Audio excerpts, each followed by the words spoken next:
Buti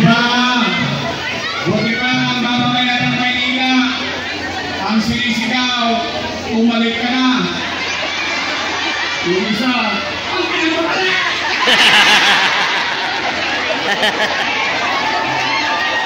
Kilala ko yun ah! Don't panic.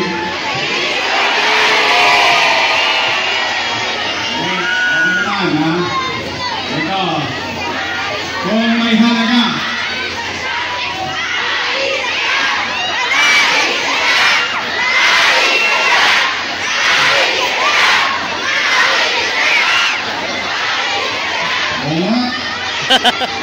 beri nyo, simpleng bumbilya lang ng Moriones, hindi pa mapalitan, no?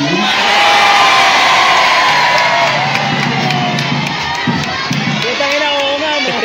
Namatay na yung halaman ko. Tayo rito tayo.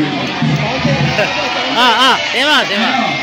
Pare-pare tayo may karanasa sa Moriones. First time natin nakita, dati mahal lang ng basura na kung sino-sino yan. Naging garden, naging maayos, naging malinis, naging maliwalas. Masih. Ngayon.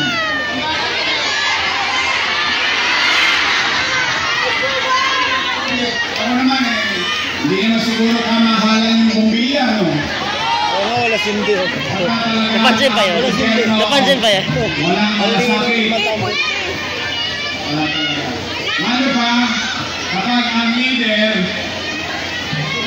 hindi umiikot, hindi na nakikita yung tunay na sitwasyon at kalalagayan ng kanyang pamayanan at ng kanyang mamamayan.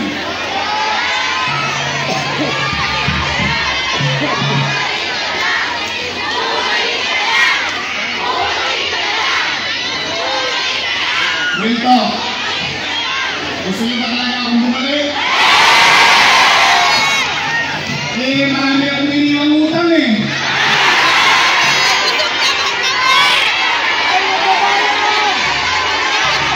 Si Ma'am Daily daw!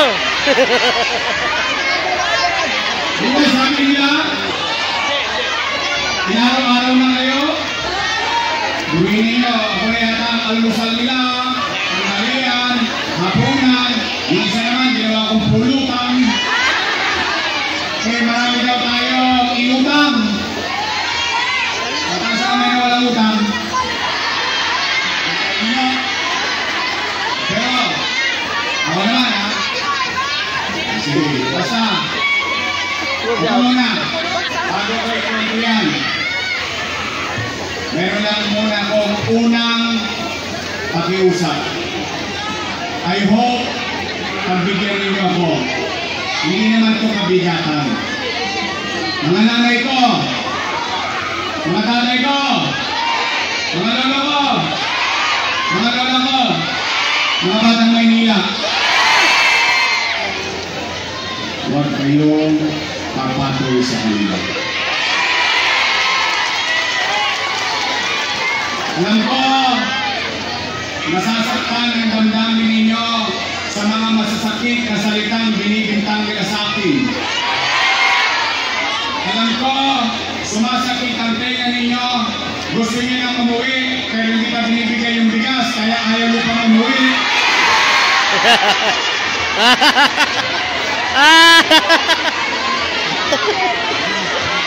Ayoko na! Pero, kahit masakit sa tenga, iniis nyo na lang, sayang din mo, masasakit nyo.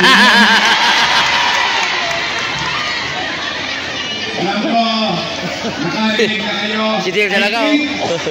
Lahat kaya na pinakamasamang salita, idiniscover sa akin. Ang ikinalulungkot ko naman, lahat daw ng ginawa ko ay mali. Mali daw. Mali daw eh. Hindi pa bigyan natin sila. Pabigyan lang natin. Total, kwentuhan lang naman to. Total, hindi pa mga kumakain. Sa kwento, mabusog kayo. Oh, kung lahat ng ginawa ko ay mali, hindi mali din sila. Kasama ko silang gumawa nun eh.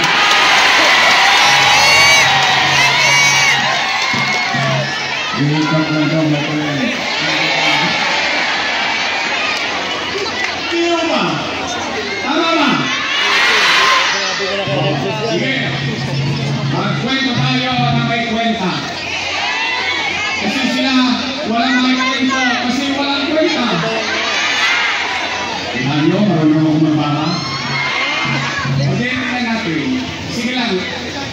lang natin.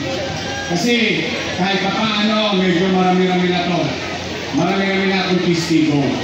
Bakit? Kayo, mga napa rito, hanggang doon sa Kodli, hanggang doon sa Morsak, dito sa Wangli, mga nang isa na, kayo na napa rito, at least, kayo, testigong buhay, at matango sa ilong natin, na may pagmamalaki, sa mga kapit-siyudad natin, noong panahon ng pandemya, walang nagutom sa lungsod ng Maynila.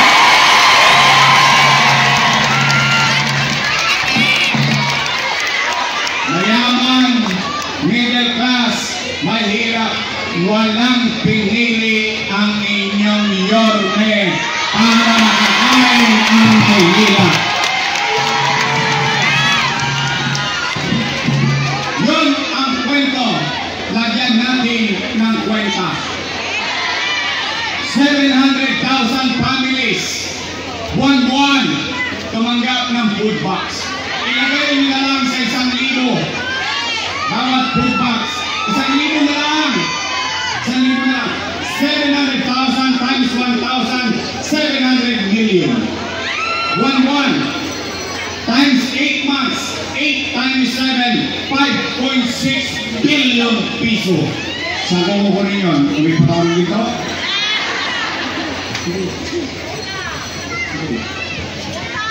Bakit? Bakit? Bakit ginawa ko na paraan? Ano sinabi ko sa inyo? Hindi naman ako nagpupli. Kailan ba ako nagsinungaling sa taong bayan ng panahon ng pandemya? Nakapanood nyo lagi ako sa Facebook. Every Friday na report ako. Ano sinabi ko?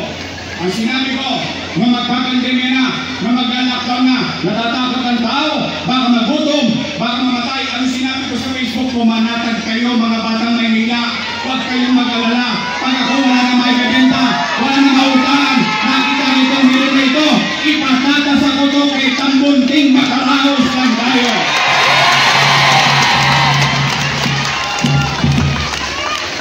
Yun ang sinabi ko. Bakit? Taas ang kamay ng ama dito. Taas ang kamay ng ina dito. Taas ang kamay ng magulang dito. Dito, pag walang magpahay ng anak nyo, gagawin nyo ng paraan. Di nga, ananaos nyo, itatawid nyo.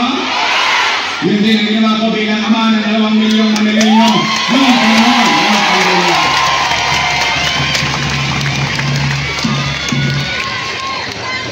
Malinaw yun. Malinaw na magkaroon at shoutout sa mga batang Almario. Malinaw magkaroon ng air condition na paralan na mas maganda pa sa Holy Child. Ano ba? Ano ba? O, tingnan ninyo. Kung walang vision ang leader ninyo, nung araw ang klase kinakansila dahil may bagyo. Ngayon, kinakansila dahil mainit. Tama ba? Pero yung Almario,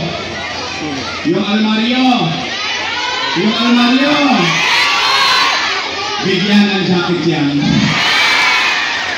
Mano pa? Yun ay simula. Mano pa? Kung ang magasalamat. Ang Quezon, ang Todoay, ang Isabelo, ang Perfecto. Kapala ko lahat ng public school air condition. Ano na ang Almario? Metro Manila, walang pasok sa gitna at pilit ng araw. Pero ang Manila, may pasok. Aircon ang eskwela namin. Masama kayo? Masama daw? Masama daw? Pre. Humigit, kumulang 2,000 pamilya ang nagbago ang buhay. Bumagyo, uminit. Saan ka nakakita? Squatter lang dati, ngayon naka-elevator pa. Masama daw yun. Wala raw return of investment. Kailan pa naging negosyo ng gobyerno? Ang gobyerno ay gumagastos ng pera ng taong bayan para sa serbisyong ipagkakaloob sa taong bayan. Tingnan nyo. Matatanda lang iba sa inyo dito. Hindi naman sa pagano. Yung iba dito, konti na lang ang birthday. Dito ka, dito. Tingnan mo rin nyo. Nagkabagyo. Uminit ang araw. Yung mga pamilyang natira sa Condominium 1, Condominium 2. For the first time in history ng Maynila, nagkaroon ng condominium na pinagawa ng pamahalaang lungsod ng Maynila. Mano pa? Eh kung magtuloy-tuloy yun, hindi lahat tayo naka-condominium na. Sana all. What I'm saying is that ano't ano man ang aking ginawa, inaharap ko yan sa taong bayan. Bakit? Hindi naman ako naiya. Bakit? Pinakinabangan ng taong bayan. May nagutom ba sa Maynila? May gamot ba noong pandemya sa Maynila? Meron bang bakuna sa Maynila? Nakaraos tayo. Nakatawid tayo.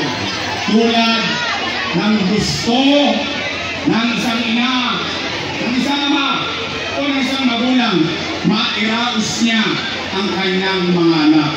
Yun ang pagtingin ko bilang alkalde ng lungsod ng Maynila. Ngayon, kung yun ay mali, ihayaan ko na po kayong mag-usga.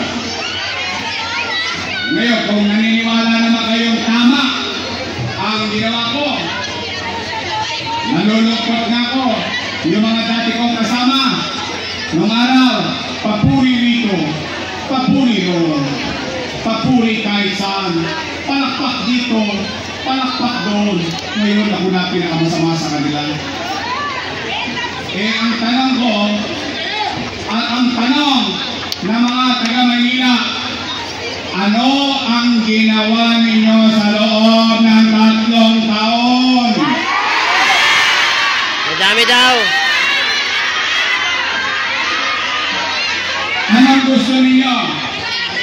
Kilos o biglang kilos? Ngayon, marami na ako natanong, but for the first time, publicly, across age, dati kausap ko lang puro matatanda. Ngayon, tatanungin ko kayo lahat, mga taga-Maynila, yung napapansin ko, dahil sinabi ko sa inyo, huwag kayo papatol, huwag kayo maninira, huwag, hayaan nyo na sila.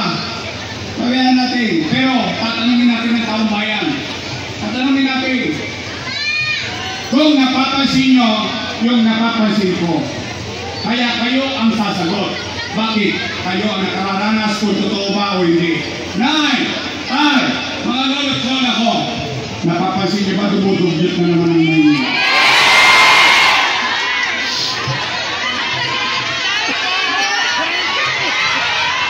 Tingnan nyo yung masino. Tambak na naman ang basura. Ito masakit. Sinisipa taong bayan. Eh, hindi matin yung truck nyo. Yung truck nyo, hindi kasya sa eskinita eh. Nahirapan ng tao. Pinalitan ninyo. Sakripisyo mamamayan. Mga dugyot. Ngayon, totoo bang dugyot na naman ang lungsod ng Maynila? Gusto nyo bang luminis ulit ang lungsod ng Maynila? Tulungan nyo kami.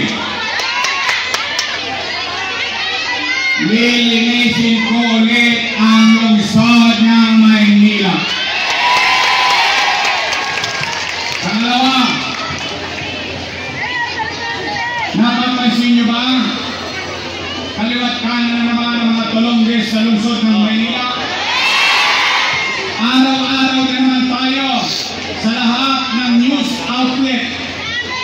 Gabi-gabi, hold up dito, hold up doon, isnak dito, isnak doon, bukas kotse dito, akyat truck doon sa atin.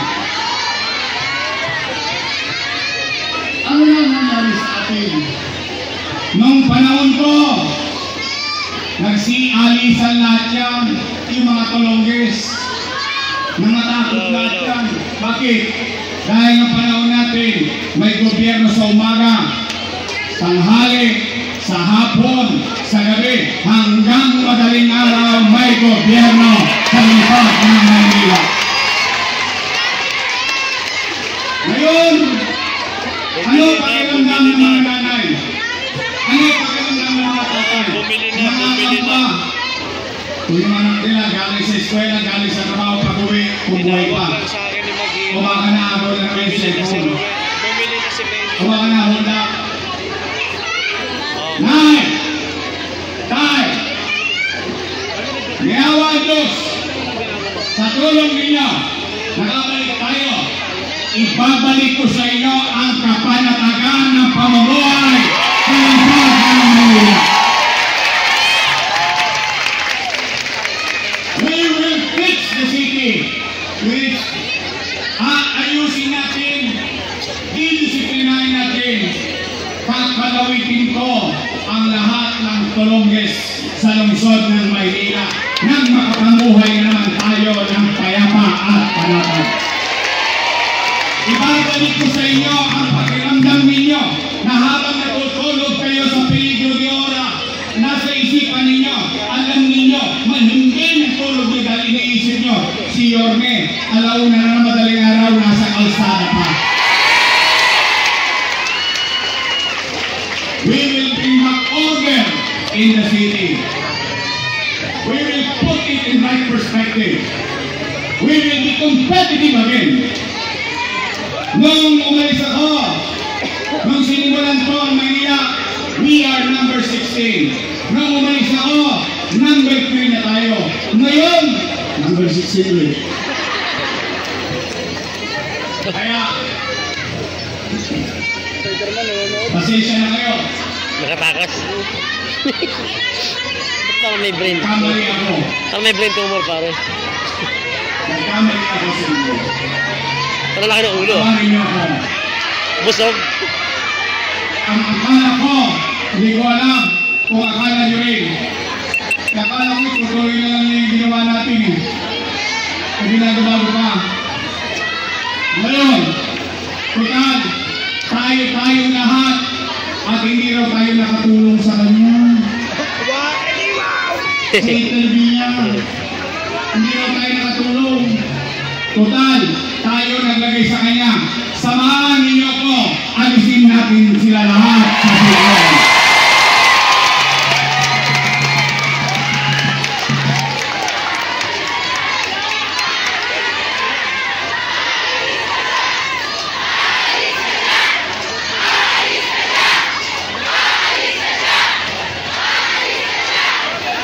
Mga Manila, bukod sa paglilinis, bukod sa peace and order, ibabalik ko yung mga bagay na simulan na natin.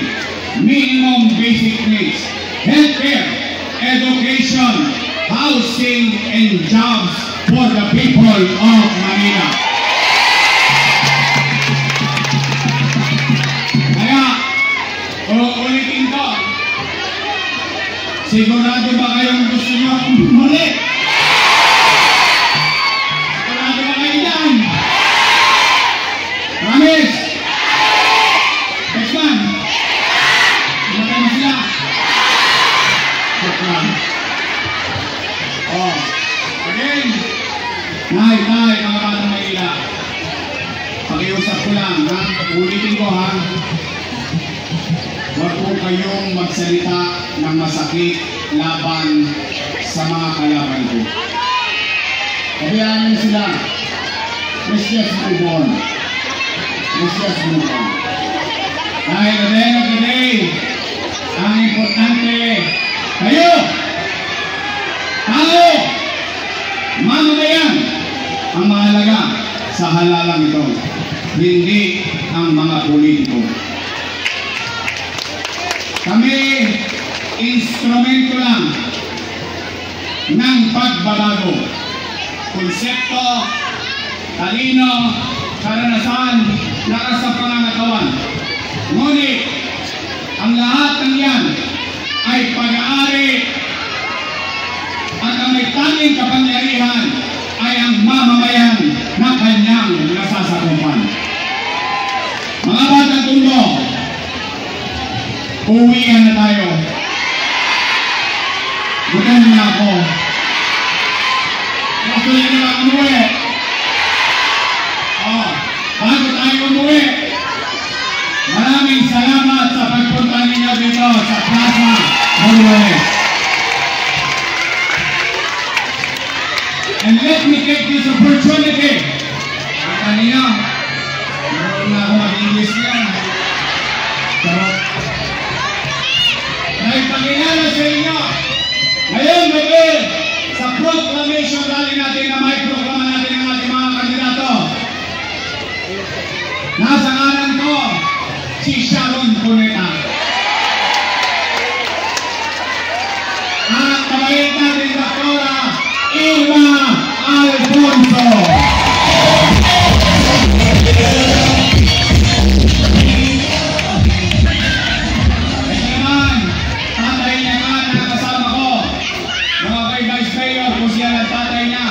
Magaling ang kanyang ama, magaling din siyang nakasama ko, lalo na ng pandemya, ang ating kusihal, Jesus Taga Pahardo.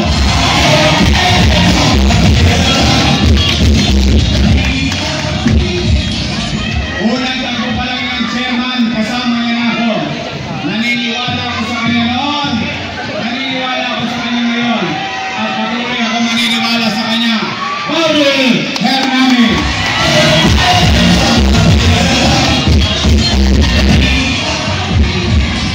Naalala ninyo, nung inubos ko yung mga tulong din sa akin, alam nyo sino ang katulong ko doon? Batang Tondo rin. Tagalito rin sa akin, ang ating minamahal magiging sosyal, Colonel John Ibay.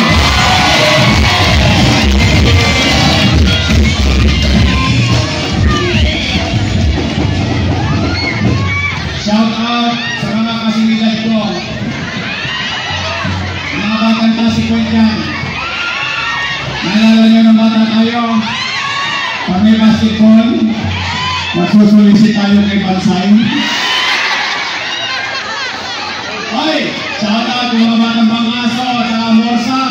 O yan, dinadayo natin yung mama niya bago naging congressman nung kusya yun. Natakot-takot na sulisit ang inarot sa atin. Magaling ang kanyang ama. Magaling din na naging kusya na kasama ko.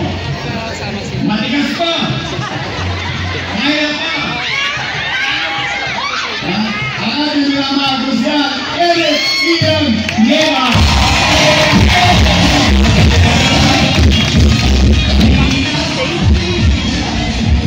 Noong dumating si Christine Reyes kanina, napansin ko yung mukha ni Ian. Parang tumigas.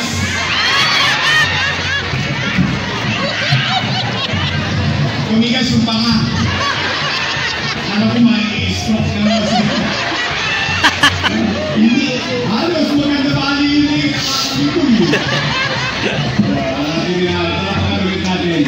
Eric Ian. Kompleto na, tapos yan niya. Kompleto na.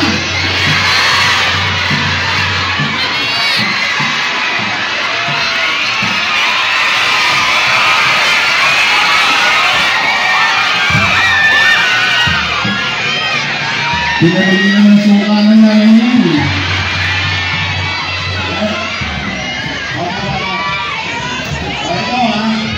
Papaalala ko lang sa inyo, noong 98, 1998, binoto ninyo akong Congressman. 23 anyos din ako na. Ngayon, pasipol na ako. Pero salamat sa inyo. Kahit sa murang edad, ako ng pagkakataon. And I hope hindi ko naman kayo ipinahiya. Kaya naman, ito, 23 anyos din. Sino mas guwapo sa amin? Umayos ko na sabot. Ako pipi ka ng ayuda. Sabot. Bigyan natin ng pagkakataon. Kaya natin siyang matuto. Kasi nung araw, reklamo na reklamo yan. Alam niyo bakit? Ano nireklamo niya? Papa, why you come home so late? Always. Hindi ko naman may paliwanag sa kanya. Sabi ko, sa dami ng may sakit, sa dami ng namatayan, sa dami ng may problema, kulang ang 24 oras kung tugunan yung pangangailangan ng tao. Kaya sila'y napagkaitan ng oras bilang isang ama. O ngayon, naiintindihan niya na. Nung pinaikot ko, madaling araw, nasa kalsada eh. Sabi ko, ngayon, alam mo na. Kasi, hindi ko pwedeng ituro at mahirap ituro ang pagmamalasakit sa kapwa. Nasa tao yan. Wala yan sa paaralan. Sa paaralan ang tinuturo, ABCD. 1 plus 1 equals 2. Pero yung pagkatao mo, ikaw yan. At tanging matututunan yan kapag nakikita mo ang tunay na realidad ng iyong pamayanan. Yun ang sinabi ko sa kanya. O ngayon, nagulat siya. Eh siya umiiyak eh. Mas iyakin sa akin ko eh. Kung nakikita niya pag may sakit, magkukwento, papa, ganito, papa, ganyan. Now, you know. O kaya naman, halimbawa, nadami niyo na yung 5. Pwede niyo ba isingit?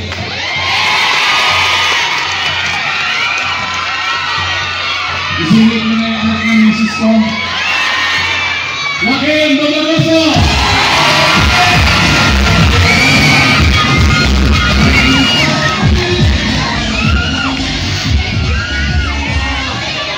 Tingnan natin pag naging social ka na. Mahirap talaga mag-ibig sa bayan. Talagang hindi yan kapasa, hindi nyo natutuwa. Kailangan nasa iyo. So, mga taga-tulo, eto naman, binata pa.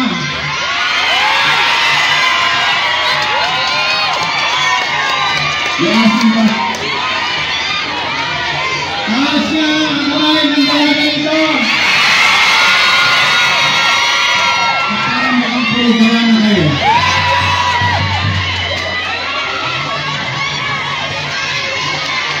Nanay, Ernest, nire-rete sa'yo si nanay. Magaling na congressman, at least, hindi ako napaya sa kanya. Dito rin! 2022, nung sinabi ko sa inyo, bigyan nyo ng pagkakataon. At least, para po kayo ngayon, isasabi ko, proud ako sa kanya. At ibabalik natin muli na congressman.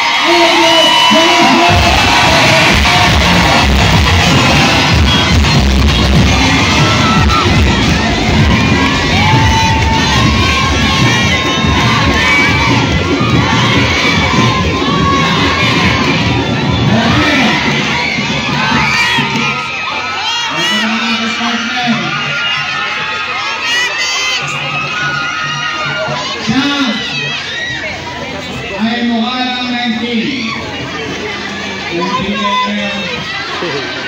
Takoy sa kuyan. Graduate ng Lasal. Graduate ang kurso Political Science. So sino? Alam niya ang trabaho ng gobyerno at nagiging presiding officer ng Sangguniang Panginoon. Siya ay graduate ng Lasal, pero dahil ko siya. Ako, graduate ng Ateneo.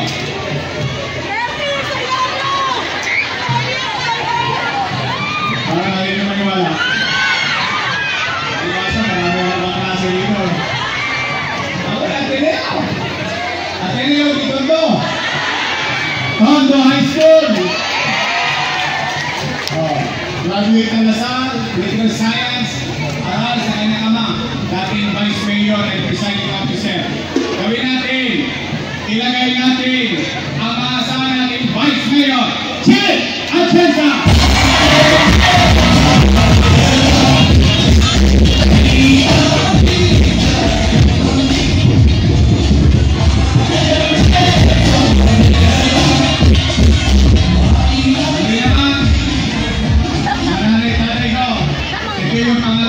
Pakisuyo ko. Kanina yung nauna, hindi kayo maninira, hindi kayo magsasakit, ang dami ng iba, hayaan na natin sila, remove on their lives. Ito yung pangalawa pakisuyo ko. Pwede ba? Ulitin ko muna. Gusto nyo ba talaga ako bumalik? Then, bigyan ninyo ko ng mga kasama. Dahil gusto nyo bang bumalik ang gobyernong mabilis kumilos? Hindi ko nagawa yon ng ako lang mag-isa. Kaya nga ako nalulungkot eh. Yung mga kasama ko dating kasama kong gumawa na napakinabangan ng tao, ngayon ko rin ulit. Pero nandiyan yan. O ngayon, pwede nyo ba akong bigyan ng mga kasama? Okay. Ito ha. Usapan tayo na lang. Pwede ba pa-arbor? Arbor lang. Isa lang ang arbor ko. Pwede ba? Your next choice is right.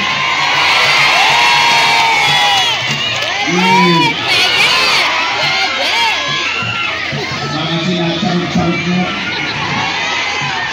Nga. Okay? Alis!